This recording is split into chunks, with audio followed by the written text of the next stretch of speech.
très heureux de vous savoir très nombreux à suivre ce tout premier numéro parmi les programmes de Royal Télévision, une émission présentée par votre humble serviteur que je suis, Divin Maka, qui est ce soir. Cette émission, c'est une émission à caractère politique qui va devoir commencer à recevoir un bon nombre de politiciens pour essayer un peu d'éclairer la lanterne par rapport à des situations qui prévaut en République démocratique du Congo. L'offre est bel et bien lancée à tout le monde et particulièrement aux hommes politiques chevronnés, prêts à répondre aux questions de l'heure qui touchent la communauté congolaise, tant intérieure tout comme à l'extérieur du pays. Bien, si aujourd'hui je me mets devant vous, c'est par les soucis de partager, si pas d'apporter la lumière dans certain nombre de questions que la communauté, tant nationale qu'internationale, se pose en République démocratique du Congo. Au sommaire de notre émission, nous allons devoir nous entretenir sur pas mal de sujets auxquels je m'en vais vous les présenter. Nous parlerons sur l'acquittement de l'ancien directeur de cabinet, M. Vital Kamerhe, ainsi que sa rencontre avec M. le Président, si pas son Excellence Félix Antoine Tshisekedi Tshilombo. Nous parlerons également du retour historique de la dépouille de notre ancien Premier ministre, permettez-nous cette tautologie, Emery Patrice Lumumba, ainsi que de l'embargo qui fait couler d'encre et de salive pour le compte de l'achat des armes qui va devoir aider la République du Congo à se défendre contre les atrocités qui nuisent son État.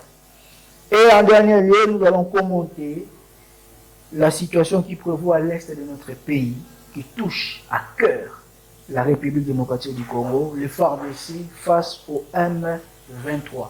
Où en sommes-nous? Qu'est-ce qui arrive? Quels moyens, si pas remèdes, auxquels nous pouvons devoir bel et bien emprunter pour donner des solutions de notre pays?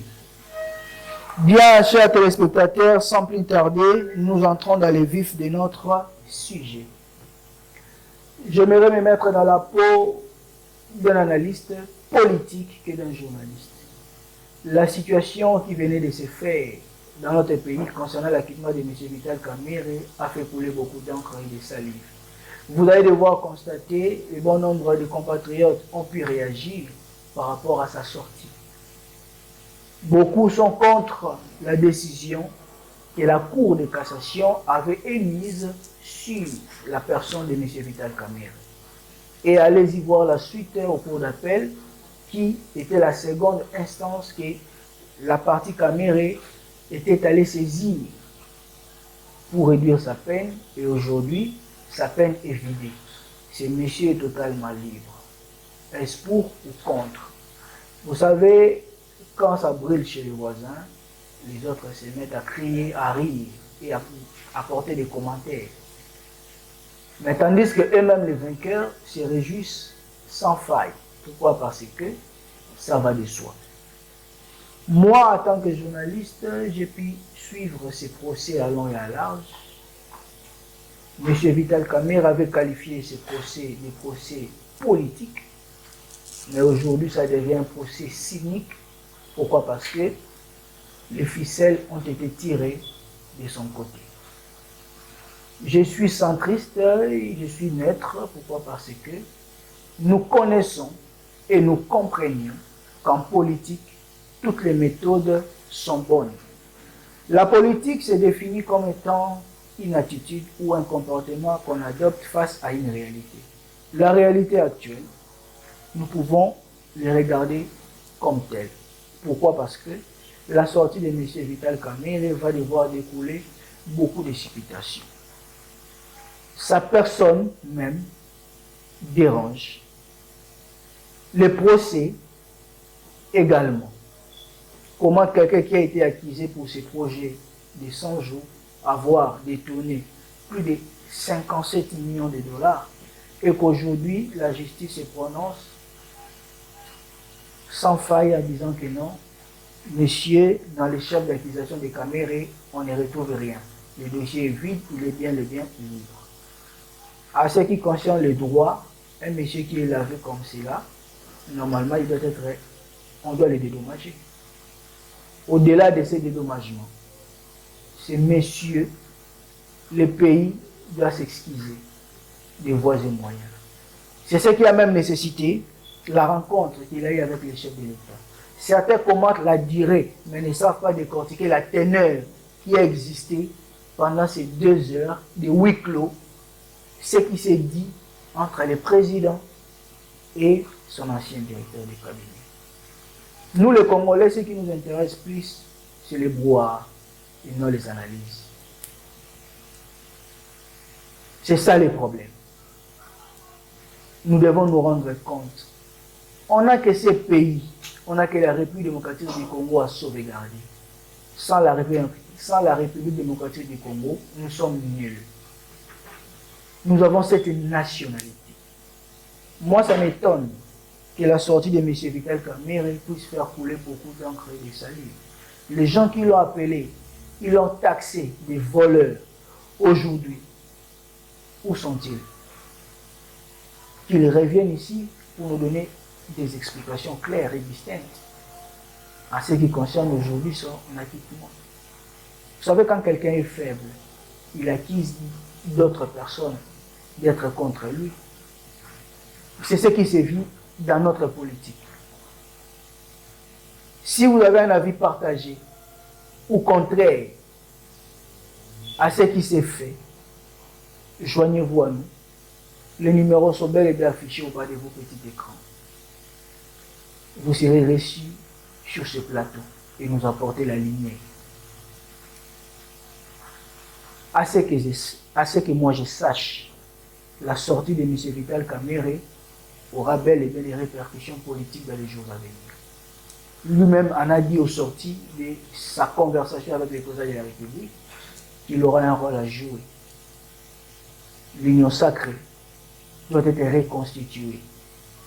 Lui, en tant que qui? Il a dit, en tant que patriote, il va jouer ce rôle-là. Il ne faut pas philosopher dessus. On a Vital Kamerhe, le fait qu'il est sorti, demain, il sera nommé Premier ministre. Qui sait ce qui va donner l'avenir? C'est Dieu seul qui sait. Moi, en tant qu'analyste aujourd'hui, nous ne pourrons qu'attirer l'attention à M. Vital Kamerhe et lui faire savoir qu'il n'y a que des imbéciles qui ne changent pas. Ce qui est arrivé est arrivé. Tournons la page pour le passé, regardons l'avenir et voir qu'est-ce qu'il faudrait maintenant faire. Comment pourrais-tu être utile pour ta nation, le Congo? Notre pays, c'est un état dommage, mais nous ne sommes pas une nation. Pourquoi? Parce que nous n'avons pas un ancêtre commun. Pour être une nation, vous devez avoir un ancêtre commun. Vous devez vivre dans une unité parfaite, dans une cohésion interne, dans une intégration horizontale et verticale. Chose qui n'est pas vécue dans notre pays. Pourquoi? Parce que nous sommes divergés, nous sommes éparpillés avec les problèmes du tribalisme. Aujourd'hui, on s'acquise beaucoup sur cette question. Malheureusement, ce n'est pas dans l'ordre du jour pour en parler à long et à large.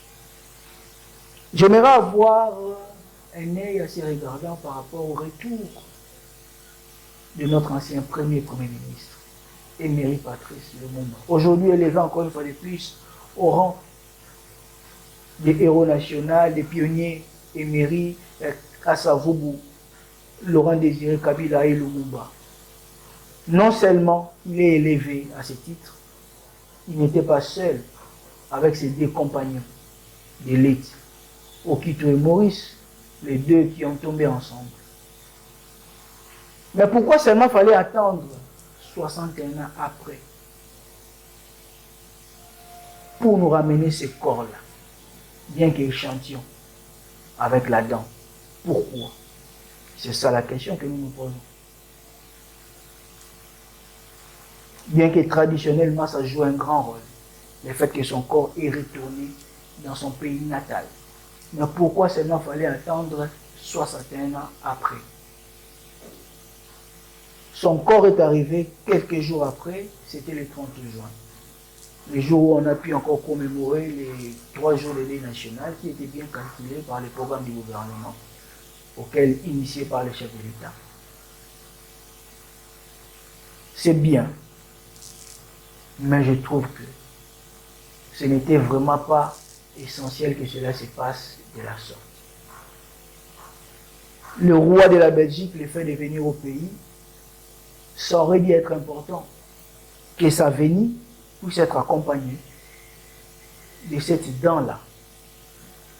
Mais malheureusement, je ne sais pas comment est-ce que les gens qui entourent nos autorités, comment ils peuvent le conseiller de la sorte. Le roi a fait sa visite à sa manière et le corps est rapatrié à sa manière. N'est-ce pas un non-événement? Là, je ne me mets pas dans la peau d'un opposant, mais dans la peau d'un analyste. Ça aurait dû prendre un peu de l'ampleur. Si cet ident-là, avec sa famille, aurait dû être ramené au même moment que le roi belge. La visite que le roi belge a faite en République démocratique du Congo, il aurait dû le faire en compagnie avec cet ident-là. Symboliquement, ça aurait beaucoup compté. Mais malheureusement, notre pays souffre d'un problème de la capacité organisationnelle. Dommage. C'est pour cela que je regrette même d'être seul aujourd'hui sur ce plateau. Si au moins j'étais accompagné par un des représentants des partis politiques, soit de la majorité ou de l'opposition, on aurait dû échanger sur des sujets pareils. Sa femme, sa défunte femme, paix à son âme, Maman Pauline, elle n'a même pas vu cette cérémonie qui fut organisée à l'honneur de son mari, qui est un héros de l'indépendance, décliné en héros national. Ses enfants peuvent bel et bien les voir, mais sa femme aurait bénéficié au moins de ces privilèges. Ces privilèges-là, c'est les privilèges aussi pour tout le peuple congolais. Le peuple congolais tel qu'il est là, c'est un peuple qui bave, qui a un cœur en train de baver. Moi, je ne suis pas pour ceux qui disent que le développement du Congo, c'est en 2080, en 2050 ou en 3000. Peut-être parmi nous, personne ne va atteindre ces années-là. Il est grand temps de prendre conscience. Aujourd'hui, la date de M. Emery Patrice Lumumba, notre ancien premier ministre, est placé à la place de l'échangeur. N'est-ce pas symbolique? Oui. Mais l'impact pour de communs des mortels, que nous ne cessons d'appeler petit peuple, qu'est-ce que la population congolaise a pu bénéficier en tout cela? Qu'est-ce qui va bénéficier de cela? On devrait quand même nous prodiguer des explications. En faisant mes recherches, je me suis retrouvé dans une adresse à laquelle j'ai pu lire. On a écrit: si la dent de M. Emery Patrice Lumumba a traîné d'arriver au pays au même moment que la venue de notre roi, de la Belgique, c'était parce que la dent là était sous examen. Alors, ils ont essayé de faire l'autopsie pour voir réellement si c'était vraiment la dent de notre ancien premier ministre. Dieu merci, les enfants ont confirmé, après l'autopsie, le résultat a été rendu que la dent était vraiment la dent d'Emery Patrice Emery Lumumba. Dieu merci, comme la famille est d'accord de la situation. Nous, le peuple congolais, on n'a pas des exigences ou des obligations à présenter à notre État. Mais nous ne pouvons que prier que cette situation ne s'arrête pas qu'à Emery Patrice Emery Lumumba. Que la situation touche également à nous ramener les reliques de notre second président de la République, Joseph Désiré Mobutu. Traditionnellement parlant, ça va jouer un rôle très important. Surtout pour des situations qui prévaut à l'est de notre pays. Aujourd'hui, on peut bien parler du M23, mais le M23, c'est un mouvement récent qui est à Paris le 23 mars 2009. Où est passé le mouvement que notre ancien président de la République avait initié? M. Laurent Désiré Kabila, avec les AFDEL. Vous voyez?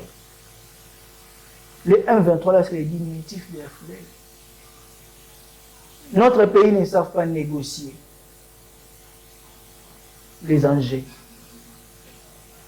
Mais peut-être parce que nous comprenons que nous n'avons pas la notion, si pas l'éthique de la politique qui nous anime. Raison pour laquelle nous vivons ce que nous vivons dans notre pays. Moi, j'ai appris que la politique, c'est un métier noble. Et qui est censé faire la politique, ce sont des meilleurs. Et quand vous n'avez pas de meilleurs, quel résultat attendez-vous? Il n'y aura pas un très bon résultat. Il y aura toujours des à peu près. Il n'y aura pas de totalité. Chose qui me fait peur. Nous jeunes qui avons essayé d'évoluer dans ce monde-là, nous qui avons étudié la politique,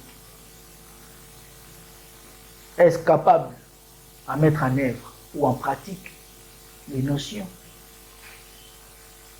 apprises à l'école ou à l'université? Comme le disent certains, la théorie et la pratique diffèrent. La théorie en est une autre chose et la pratique autre chose. Aimons notre pays. Songeons beaucoup plus sur l'avenir de ce pays. Chacun de nous est appelé à procréer. Je ne pense pas que vous allez aimer que votre procréation puisse dénicher des taches d'huile. Ça va de soi. Ça va de soi. Regardez aujourd'hui comment est-ce que les M23 est en train de mener arrache-pied notre pays. Mais comment faut-il comprendre que le chef de l'État, qui est le président, ce n'est pas les garants des institutions,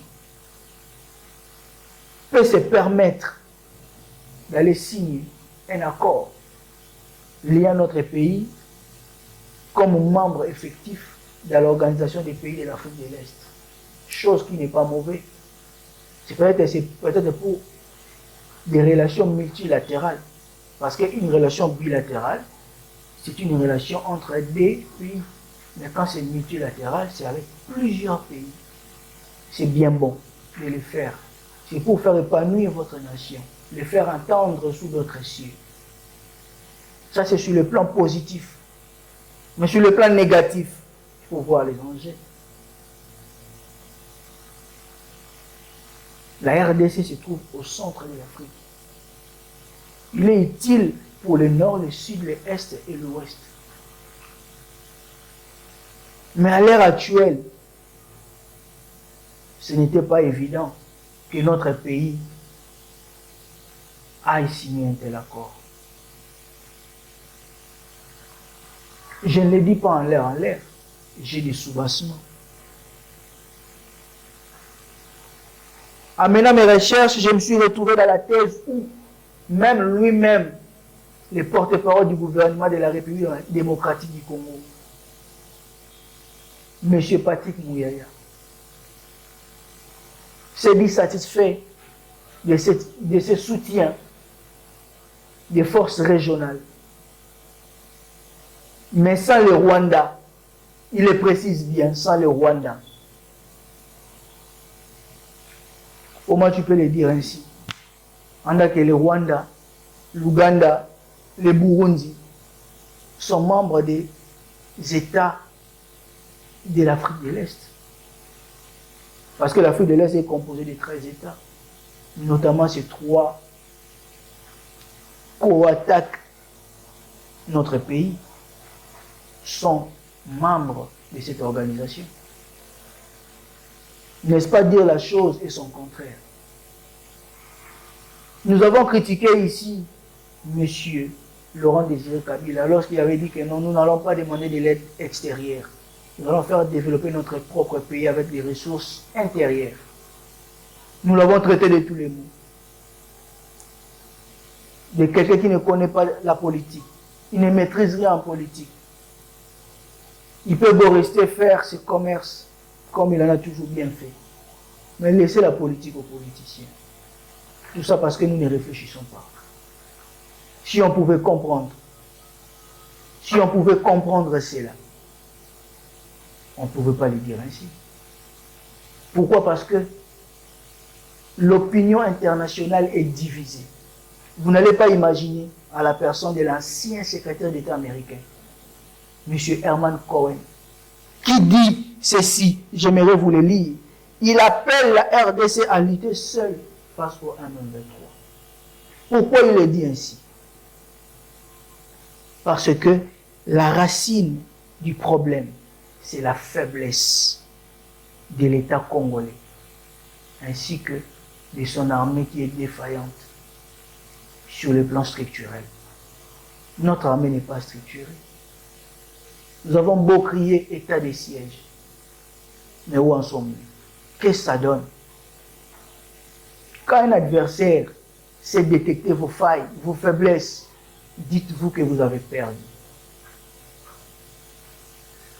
Au jour d'aujourd'hui, la République démocratique du Congo se trouve dans un état de pertinence. À la place d'agir, il est en train de subir. Une parenthèse avec la situation qui se voit en Ukraine. Vous allez voir, les Européens se sont réunis unis comme un seul homme pour la situation de l'Ukraine. L'Union européenne aujourd'hui s'est dit ouvert à la candidature de l'Ukraine comme membre de l'organisation. Pourquoi? Parce que plus il se retrouve seul, plus la Russie va l'avaler, comme on sait facilement avaler du pain, n'importe quel aliment qui peut se présenter. L'homme là profite de nos divisions pour nous infiltrer. À cet instant, on n'a pas besoin de qui que ce soit. On a besoin d'unir nos forces, nos ardeurs, nos efforts.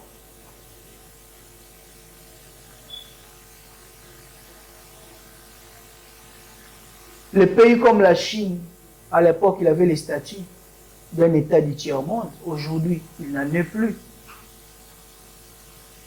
Nous sommes restés. Pourquoi? Parce qu'il a atteint une dimension internationale. C'est quoi la dimension internationale? C'est de faire valoir sa puissance, son influence, sa force, son rayonnement. Alors que sur le plan peuplement, il est peuplé. C'est pourquoi il a été classé comme étant un pays du tiers-monde. Mais vu sa dimension internationale, il a atteint tout cela. Alors que sur le plan ressources naturelles, nous sommes suffisamment avancés que ce monde-là. Mais on a du mal à voir même les industries à transformation. Nous avons de la matière, mais l'intelligence provient d'ailleurs. Comment voulez-vous vous développer? Même les négociations que fait notre ancien chef de l'État n'a abouti à rien. De rupture en rupture, M. Joseph Kabila. Et aujourd'hui, nous sommes sur la continuité de l'État. M. Félix Antoine Tshisekedi nous avait si bien dit qu'il est venu pour faire parler la République démocratique du Congo à travers le monde. À sa prise du pouvoir, il a fait le tour du monde. C'était quoi? Ou c'est quoi les résultats? Où sont les investisseurs? Quand le pays va mal, personne ne peut risquer pour venir investir. Personne. À moins que la personne fasse de la philanthropie, c'est-à-dire il est là pour gaspiller de l'argent. Mais sinon, tout est calculé, tout est organisé. En relation internationale, on a toujours dit pas d'action, pas d'intérêt. Les pas n'ont pas d'amis. Les États, ils n'ont que des intérêts à promouvoir et à sauvegarder. Celui qui veut investir chez toi, il n'a qu'à sauvegarder ses intérêts. Et où investir? On doit investir dans un milieu qui vous est favorable. Quand le milieu vous est défavorable, ça ne sert à rien. Ça ne sert à rien. Vous comprenez que nous parlons de la diplomatie, mais nous ne sommes pas prêts à maîtriser ce que c'est la diplomatie. Et à combien plus forte raison sur le plan politique interne. Nous allons devoir répondre à toutes ces questions. Très chers téléspectateurs, pour ceux qui venaient de se joindre à nous, nous sommes en train de parler sur la situation qui prévaut en République démocratique du Congo. Nous sommes en train d'aborder des situations, des questions de l'heure qui touchent à grande échelle notre pays. Nous n'avons pas un autre pays, une autre nation. Nous n'avons que ces pays, la République démocratique du Congo. Je peux aller ailleurs, me taper une autre nationalité. Mais là, j'aurai ce qu'on appelle les ius soli, mais les ius sanguinis. C'est la République démocratique du Congo. Seulement le bien des terres, mais pas le bien des sols. Mais ici, j'ai et les biens des sols et les biens des terres.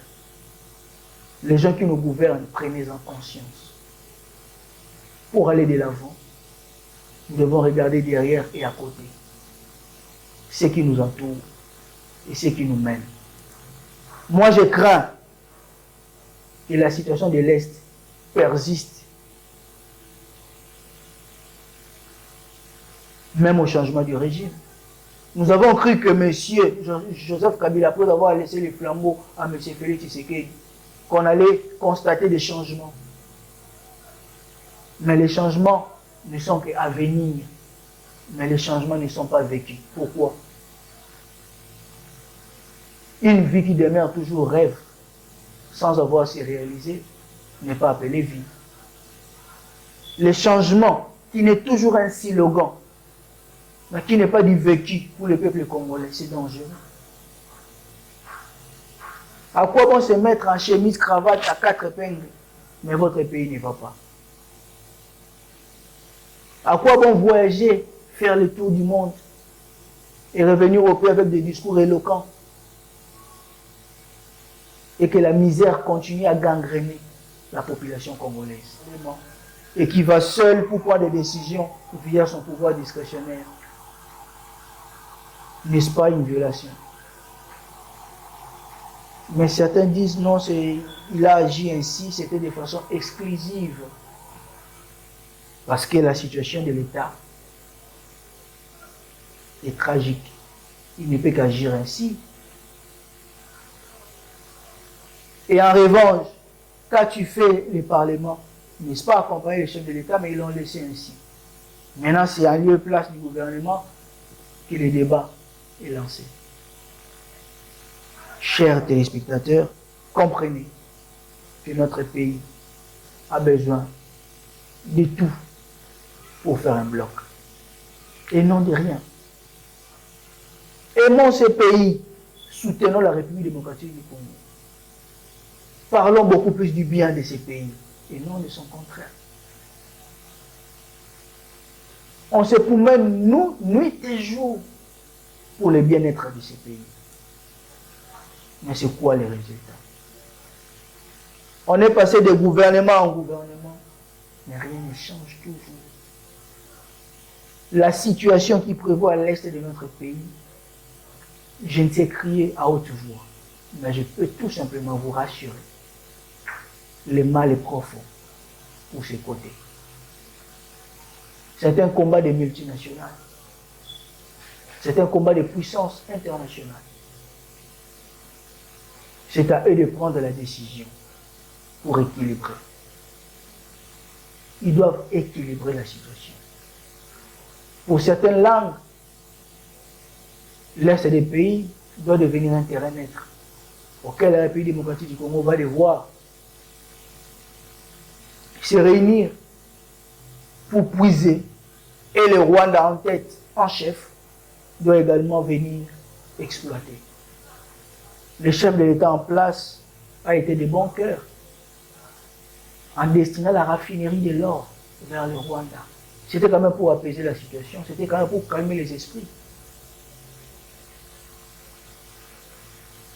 Que doit-on faire encore pour retrouver la paix et une paix véritable à la République démocratique du Congo? La réponse elle est simple, c'est la prise de conscience.